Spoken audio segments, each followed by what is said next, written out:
Hey there, Jimmy the K with another installment of the Jimmy the K Sports Show live here on Ustream. I'm glad that you spent your time this Saturday evening with us here, and I'm looking forward to viewer questions and comments that you have submitted around to the show and all kinds of good stuff. This week we didn't really have any questions submitted, so I went ahead and have a few topics to discuss. I definitely want to start off by throwing a curve here. I'm going to throw you a curve. I want to discuss the use of aluminum bats in high school and Little League in high school. What does it gain for a child to use an aluminum bat or a student to use an aluminum bat in Little League or high school when in the minor and major leagues you're using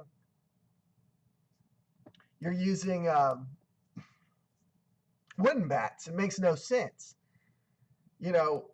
So many people will tell you basically that an aluminum bat and a wooden bat are the same thing. Well, to be quite honest with you, they're not. One's made of wood. One, if you hit it on the wrong part of the bat, is going to shatter. The other one's just going to cling a lot. With metal bats, you get a lot of vibration in the hands. This is one of my biggest concerns with parents putting their kids in high school or little league sports and never teaching them how to use that wooden bat. You want them to go pro. You want them to be the next Prince Fielder, Miguel Cabrera, or whoever that may be, but yet you teach them on a metal bat. Let's start teaching those kids on aluminum bats. When you start teaching those kids on aluminum or on wooden bats, they're going to start getting the use and the hang of it to where it's very, very easy for them to move on. Granted, a metal bat and a wooden bat are bats. It's going to get them where they need to go. But they're two different things. Using an aluminum bat, yes, they can graduate to a wooden bat, but why not? Why not teach them on a wooden bat at the same time as a aluminum bat? Why not? Why not teach them both at the same time? It's a big concern of mine. I know it's not much of a concern, but it's still a concern. So with that being said, if you're going to put your kids in baseball, let's teach them on a wooden bat and an aluminum bat, because when they get to the minor leagues, they're only going to be using wooden bats. They will not be using metal bats. Plain and simple as that. So let's teach them both ways. Let's teach them. That's the biggest thing with sports.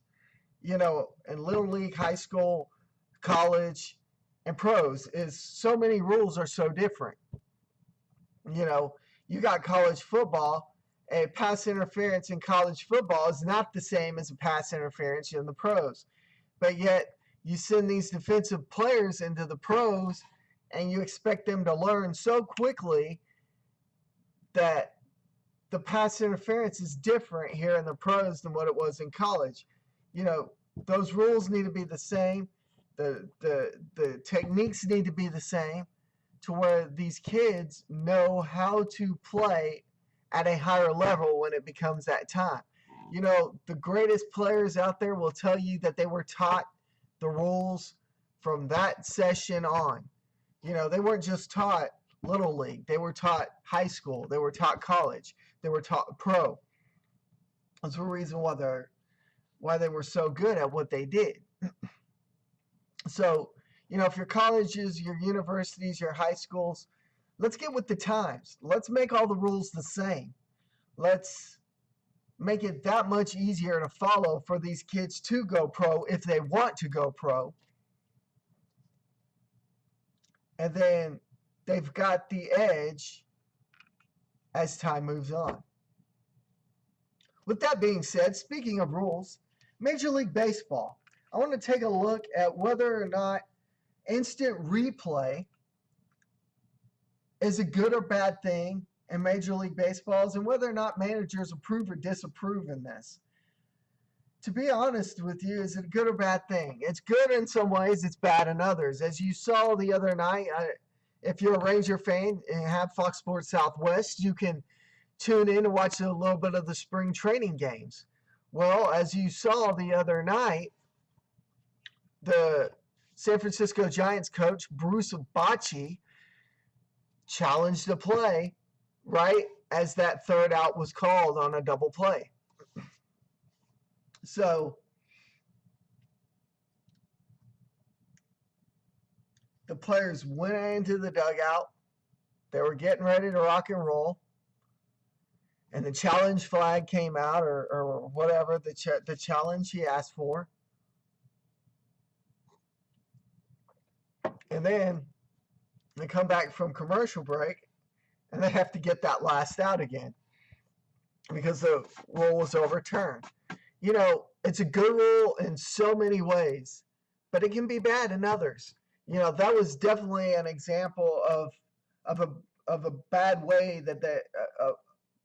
of how that could be a bad impact, so to speak.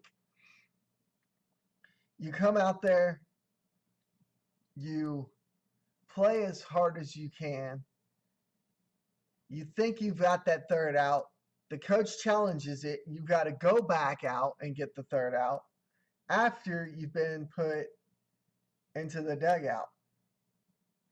You know, I'm happy that they're using it in spring training for the fact that, you know, these coaches and managers and even the umpires are getting used to it. They're getting used to the way that this has to be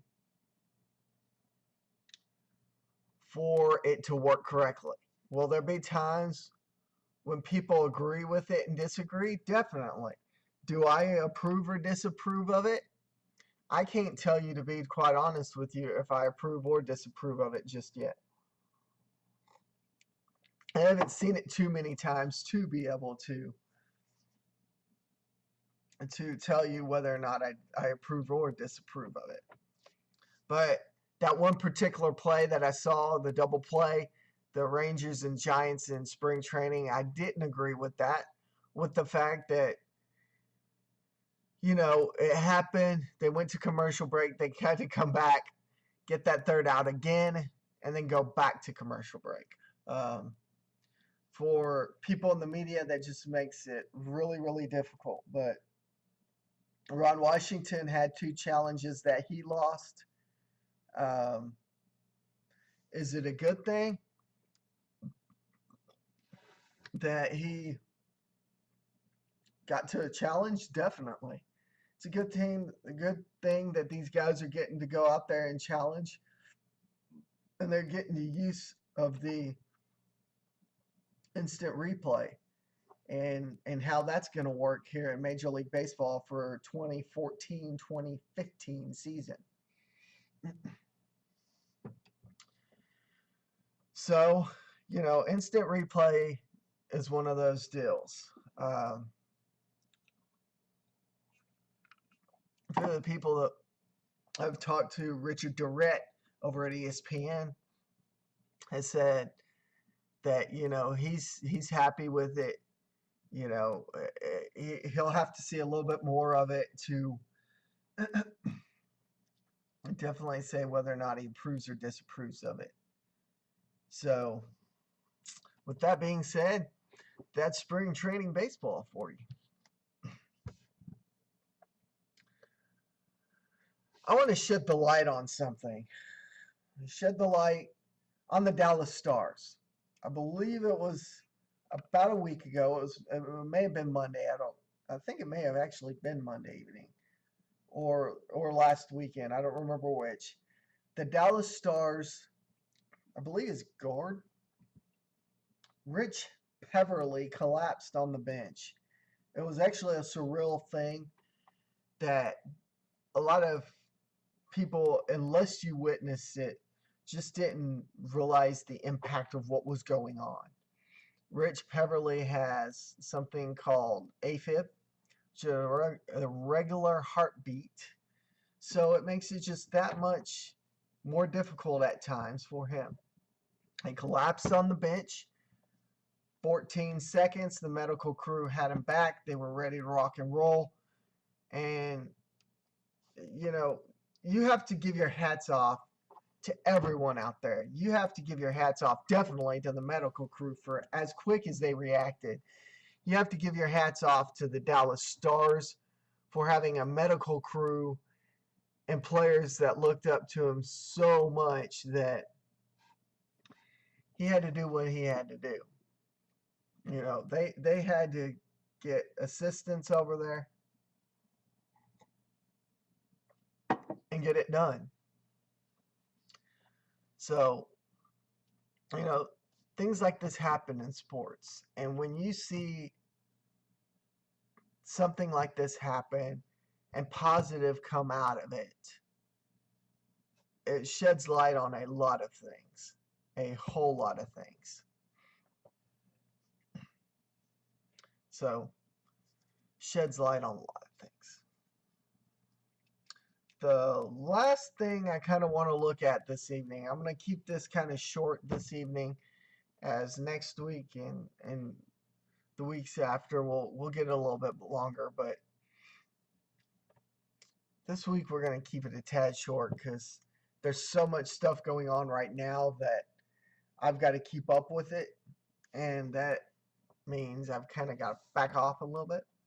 So the last thing I want to look at is the impact of the loss of losing DeMarcus Ware to the Denver Broncos and losing Miles Austin for the Dallas Cowboys. Is this positive or will this be negative? For the time being, I think it will be negative. I really think that,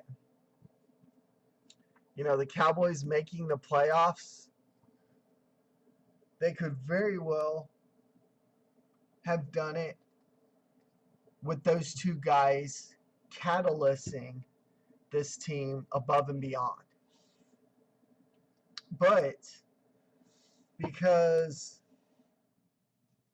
the Cowboys were negative in cap space, they had to get under the cap,